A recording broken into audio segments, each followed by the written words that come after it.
কোচবিহারেও vote পরবর্তী সন্ত্রাসে ঘর ছাড়া বহু বিজেপি কর্মী। কোচবিহার জেলা বিজেপি অফিসে আশ্রয় নিয়েছেন শতাধিক বিজেপি কর্মী। তৃণমূল জেতার পর থেকে হামলা চালাচ্ছে বলে অভিযোগ উঠেছে। পুরোটাই সাজানো ঘটনা, পাল্টা দাবি শাসক দলের। 2021 সালের পুনরাবৃত্তি। 2021 সালের বিধানসভা নির্বাচনের পর ঘরছাড়া হতে হয়েছিল কোচবিহার জেলার অসংখ্য বিজেপি কর্মীকে। কেউ কেউ আশ্রয় নিয়েছিলেন ভিন রাজ্যে গিয়ে। এবারও 2024-এর যে লোকসভা নির্বাচন শেষ হয়েছে, অভিযোগ যে তৃণমূলের সন্ত্রাসে বিজেপি পার্টি অফিসে ইতিমধ্যে আশ্রয় নিতে শুরু করেছেন বিজেপি কর্মীরা। জেলার বিভিন্ন প্রান্ত থেকে কারো ঘর ভেঙে দেওয়া হয়েছে, বাড়ি ভেঙে দেওয়া হয়েছে, কারো উপর হামলা হয়েছে, কেউ হাসপাতালে ভর্তি, আবার কাউকে মোটা আর্থিক জরিমানা করা হয়েছে। সব মিলিয়ে কিন্তু ভোট পরবর্তী সন্ত্রাসের অভিযোগ উঠছে কুচবিহারের বিভিন্ন অংশে।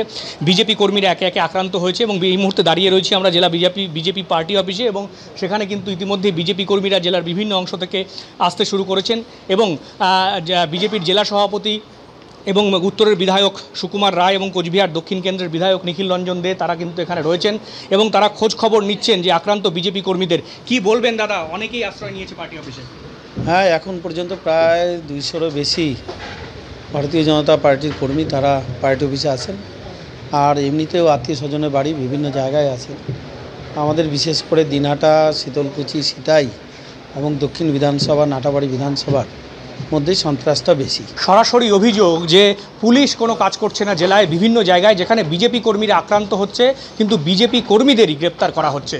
সব মিলিয়ে 2021 সালের মতো বিধানসভা নির্বাচনের মতো এবারও 2024-এ লোকসভা নির্বাচনে কিন্তু একই রকম পরিস্থিতি তৈরি হয়েছে কোচবিহার জেলায়। ক্যামেরায় শুভ সাহার সঙ্গে শুভেন্দু ভট্টাচার্য, এবিপি আনন্দ, কোচবিহার।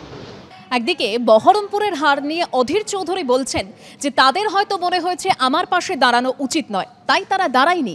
আমি তো আর এআইসিসিকে নির্দেশ দিতে পারি না। আর অধীর চৌধুরীর হার প্রসঙ্গে সুকান্ত মজুমদার বলছেন, অধীরদা আমাদের সিনিয়র লিডার, আমি আশা করিনি তিনি পরাজিত হবেন। হেরেছি বলেছি তো, কালকে তো বললাম হেরেছি তো। আজ আর তিনি অজেয় নন অপ্রতিরোধ্য। অপরাজেয় তকমা খোয়ালেন অধীর চৌধুরী।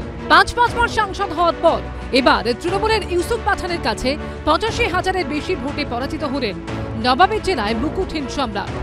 দল ক্ষয়িষ্ণু হয়েছে, বিশ্বস্ত সেনাপতিরা হাত ছেড়ে দলবদল করেছে। তারপরও বাম আমল হোক বা তৃণমূলের শাসন কিংবা প্রবল মোদী ঝড়, বহরমপুরে অপরাজেয় থেকেছেন অধীর চৌধুরী। এবার তার লড়াই ছিল ডাবল হ্যাট্রিকের, কিন্তু পারলেন না অধীর। আর লোকসভা ভোটে হারের পরই উষ্মা প্রকাশ করলেন দলীয় নেতৃত্বের তার হয়ে প্রচারে না আসা নিয়ে।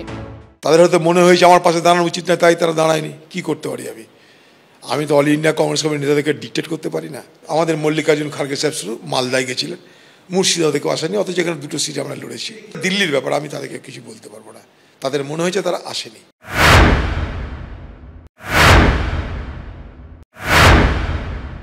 25 বছর পর উনি পরাজিত হলেন। অধীরদা আমাদের সিনিয়র লিডার, আমি আশা করিনি উনি পরাজিত হবেন, তা আবার তৃণমূল কংগ্রেসের কাছে। তো যাই হোক, মানুষ কোনো কারণে ভোট দিয়েছে। মানুষ মাঝে মাঝে এরকম ভুল করে, একসময় তো মানুষ মুনমুন সেনকেও ভোট দিয়েছিল। একটা আনডিসপিউটেড লিডার অফ কংগ্রেস ছিলেন, লড়াই করেছেন। সেই অধীর চৌধুরী যখন সিপিএমে চলে গেলেন, মানে সিপিএমের সাথে হাত ধরলেন, কংগ্রেস কর্মীরা মেনে নিতে পারেনি। সেই ক্রেডিবিলিটি নষ্টের ফলটা আজকে উনি পেলেন। 16 সাল থেকে ক্রেডিবিলিটি আস্তে আস্তে নষ্ট হয়েছে, 24 সালে গিয়ে উনি ফলটা পেলেন।